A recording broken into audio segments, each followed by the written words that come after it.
バッテリーがあるんですよ。普段このバッテリーで走りますと、走ってる最中にも上のソーラーで発電してもう1個のスペアに貯めると。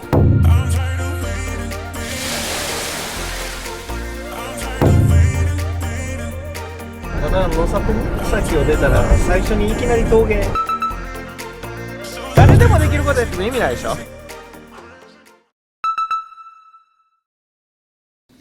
ソーラー自転車で日本縦断プロジェクト、北海道2日目の朝。太陽の力でバッテリーを充電し、昨日止まった地点に戻ってスタートです。はい、昨日トータル65キロ走ったんかな。一つがもうほぼ空になってたんで、はい、ホテルとこの場所で100ワット4枚400ワットで充電してて、もう4分の3ぐらいまで来てます。もう昨日使ってた分はこいつでフル満タン。どう？ 13.2 満タン。え、ほんまに？やったじゃん。あとはもうどのタイミングで出発するかという。はい、もう12時過ぎて1時ぐらいになりますね。そうなんですよ。だからもうぼちぼち出発したいですよね。ぼちぼち出発したい。で今日は一旦網走を目指すと。もうその間がものすごい峠なんで。そうなんですよね。行きますか。はい、行きましょう。今1アンペアぐらい曇りでも発電してるんで。はい。さあというわけで、網走郵便局を目指して2日目の走行がスタートいたしました。おかげさまでね、充電のバッテリーは、ほぼほぼどっちもフル充電いったんですか？フル充電はいってない。1個フル充電ともう1つが8割7割ぐらいですか。8割7割ぐらいですね。はい。で今8割7割ぐらいの方をはい充電しつつ、はい。フル満タンの方で走って。ああそうね。燃料代ゼロで永遠と走れる、この企画の目玉ですよね。太陽も今日出ていい感じですね。ね、ただまあ問題は網走郵便局まで138キロあるんですよ。結構遠いですね。そう。まあ昨日もかなりコツをつかんだっていう発言が出てましたから。そうですよね。今日はまあペースを絞りながらもバッテリーの寿命が一番パフォーマンスを発揮できるような、距離を伸ばすみたいな、そういう走り方でいくわけですね。夜間走行となった初日とは違い、本日はようやく充電しながら走るというソーラー自転車の特性が活かせそうです。まずは監督に今回の企画について聞いていきましょう。監督、サスがついてないことについてはどう思いますか？やっぱりサスペンションって、はい、こういう非力なマシンではマイナスにしかならないんですよ。ロードレーサーとか競輪の選手って自転車サスペンションついてないでしょ。確かに。人間のパワーと可能な限り使い切ろうと思ったらバリアこうショックアブソーバーっていうのはそのパワーを奪っちゃうのよね。それがない方がパワー的にはいいんです。なるほど。ただし、はい、サスペンションが必要ないわけじゃないわけで、だからその代わりをその自分の体がやるっていうこと、肘や膝の曲げ伸ばしとか体で受け止めるっていうこと、それをイメージしてないと衝撃を受けたら転んじゃうし上がれない。ああ、なんかスキーの膝を使うみたいなイメージですよね。そういうことですよね。なんでサスつけへんねやっていう疑問を持ってる人多いと思うけど、もちろんそれは欲しいんやけど、でもそれよりも今の場合は航続距離を伸ばしたり力を有効に使おうっていう部分でもうサスを選んでる。普通のミラが乗ってる乗り物っていうのは足し算やでね、こうした方がいいこうした方がいいっていう感想を重ねていくんやけど、トライアルなんてちょっとマイナスになっていざ何を落とすか何を諦めるかっていうこと。監督ってこういうソーラーのチャレンジっていつからやってるんですか？ソーラーはいろんなことをやっておるんやけども、一番最初はコンセントのない場所で電気を使いたいっていう時にどうしたらいいんやろうっていうとこからのスタートでね。それって外でってことですよね。普段当たり前のものっていうのはそれじゃなくなった時にしゃあないって諦めるわけにいけへんので、なんかいい方法がないかっていうことですね。それは地震とかの災害とかの時ってことですか？そうだから僕は神戸出身で、はい。東山時代震災で自分の家も実家も事務所も全部全体でやられてっていう、そういう経験もあるんやけど、はい。だからこれ100ボルトの電気取り出せるようにして、USB の電源取り出せるようにしてっていうことができれば、いざいう時に移動できるんだろうし、防災の関連の施設も面白いし、アウトドアでも運転でその場でいろんなことをする。で、使ってなくなってもほっとけん充電してくれるわけ。確かに災害時にこれが近所に1台あったら移動せずともこいつがあればそこで電気を分けてもらい続けるっていうことができるわけですもんね。だから自転車代わりにこんな位置だとすごい便利だと思う。今ポータブル電源とか、はい、発電機でも結構な値段がするでしょ。そうですね。でもそれを思うんやったらもっといろんな使い道ができる。あれが乗って走れるのやったらもっと楽しいと思う。これでも今やっと感じたんですけど、北海道って感じですね。今この道がね道と景色、昨日は夜だったっけね。真っ暗だったんでずーっとまっすぐですね、さっきからほんまや。みんなやった北海道感を感じたんじゃないですかね。でもこれ今考えよる大崎岬から、はい宗谷岬っていうから予想がビッグにとって一番過酷ではい、綺麗な道やから、はい、そこ行けたら日本中どこでも使えるいうことやからそんなアホなことするやつ俺へんやるけどこれね、僕が一般視聴者を代表して伝えたいのは見た目以上に過酷よこれほんまに。あれ、靴乗ってます？乗ってますびっくりした。もうなんかどこで置いてきたかと思って。ちょっと今急に道が悪くなったところで、より厳しくなりましたね。やばい。順調に走っていたかに見えましたが、峠に差し掛かる前にまさかのオフロード。車体へのダメージが心配される中、慎重に進んでいくのですが、一応パンクはしてなさそうなんですけど、振動がかなりやばいですね。各部がなんか緩むのが不安ですね。緩む振動よね。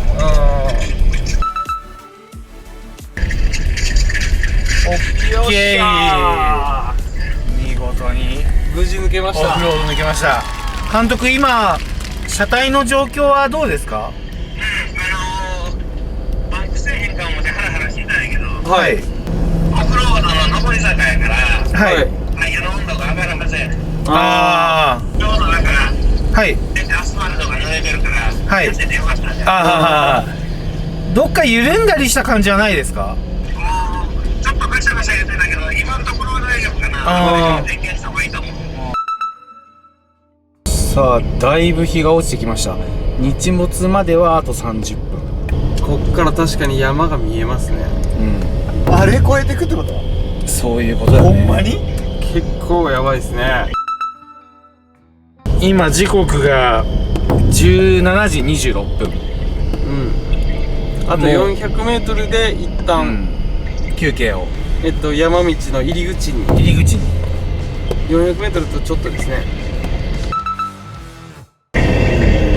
そこの右のパーキングでお願いします。はーい。緩みはどうですか？ちょっと一回全部チェックします。はい。ここまで航続距離は70キロ、バッテリーは1本使い切りました。かなり路面悪かったですね。悪かったね。雨にオフロードにそして今から夜間に。過酷ですね。ここで片方のバッテリーがなくなったので、もう片方につなぎます。しかしこちらはフル充電できていないバッテリー。無事に峠は越えられるのでしょうか。さあ、というわけで峠越え前の最後の休憩を終えて再び走り出してます。一気に上がってってますね。そうですね。そして時刻は17時58分ということで、完全に日没、日は暮れました。真っ暗になります。でもちょっと雨が降ったんで、さらにちょっとなんかこう冷たい感じにはなってます。そうですね。そうなってくると、ここの道が結構ですね、路面が悪くて随分走りにくそうです。そうですね。そんな中で目的の網走まではあとおよそ70キロということです。とりあえずはその途中にあと35キロぐらい行ったところに道の駅があるので、まあ一旦はそこかなと思うんですけど、そういうことですね。監督が登っとる後ろで、安間のなんかハーハーいう声が聞こえてきたけど、どういうこと？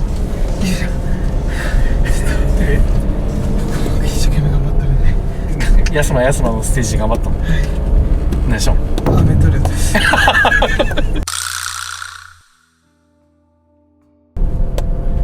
これは近金監督といえど答えるでしょう、さすがに。で後ろでアメマのチュッパチュッパいう仕事がものすごく不快なんですけど、ほんま深い。ほんま深い。ほんま下ろしたいもんね。ほんまにここでちょっと下ろすもん。いやこれほんまにんカットせんほうがいいよ。これ下りなんでちょっとやっぱり気をつけていってほしいですね。左に摩周湖の展望台があったんで、摩周湖周りの山を登って降りてる。まあ本当正念場ですよ。こっからやっぱ集中力がなかったら結構怖いですね。まあそこはやっぱりボンネビルでもね、あんな塩のデコボコした上をね、200キロとか出すわけですから。確かに並大抵の集中力じゃないですよ。今回垣間見たね、監督のその競技じみたところというか。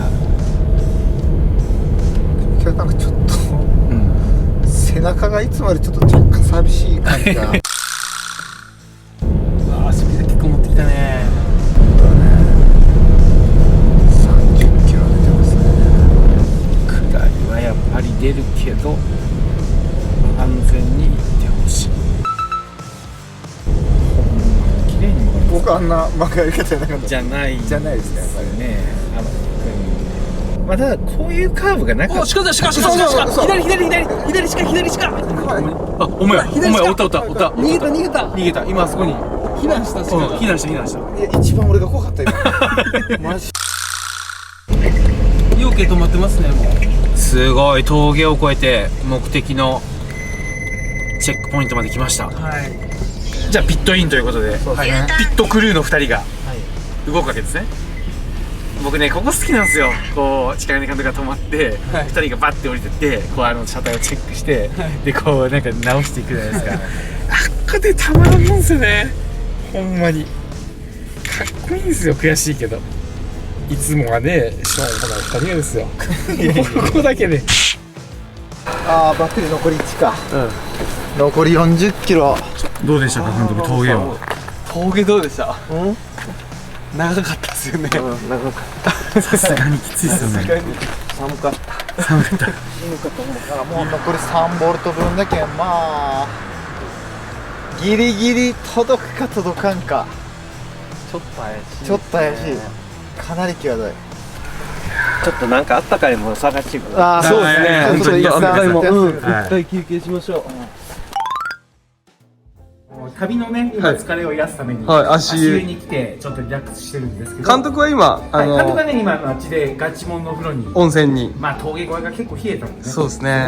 長野五輪の銅メダリスト岡崎朋美選手の生まれたそうなんですね。近所の知らないおじさんも話しかけてくれるぐらい入ってきて、はいちょっとねやっぱ人が多分あんまり来んのかすごい話しかけてくるんですよぐいぐいと。いますよね。そういう交流もね。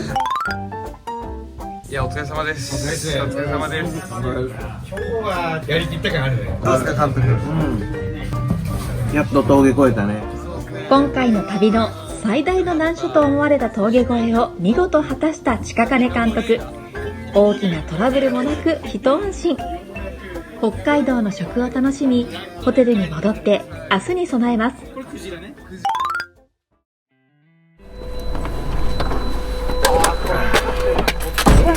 とりあえず全流量電圧どのぐらいちょっと陰ってますね。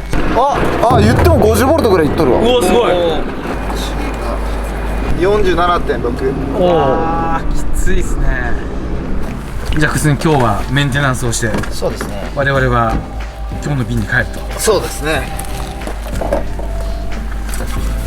僕も成長できたかなってこの旅で思います。あ、言ってますか。どうですか一歩成長したかなって。けど僕も結構マジで得るもんは大きかったですね。僕もこの旅で成長したかもしれない。そういったクッスンの目ははいこんな感じですね。ああ成長してますね。一方ヤスマの目はこんな感じですね。ヤスマの目はこんな感じ。あちょっともうがじゃうかなこの気をつけてください。そしていよいよ別れの時。監督はここから一人で宗谷岬を目指し、最北端から今度は函館へ向かいます。気をつけてください。クッスンガレージは役目を終え、ここで一旦広島に帰りますが、本当に貴重な経験をさせていただきました。近金監督、ありがとうございました。はいはい。前方になんかいますよ。前方になんかおらん。頑張ってください。置いていくな。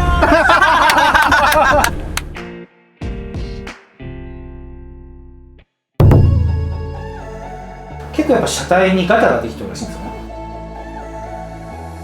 今の状態でいくと、うんこのままもう走り続けるのはもうちょっと限界なんじゃないかなと。宮城か岩手か、まあ要は東北ですね。マジですか。このままはやめた方がいいと思います。もう行った方がいいと思う。ここは。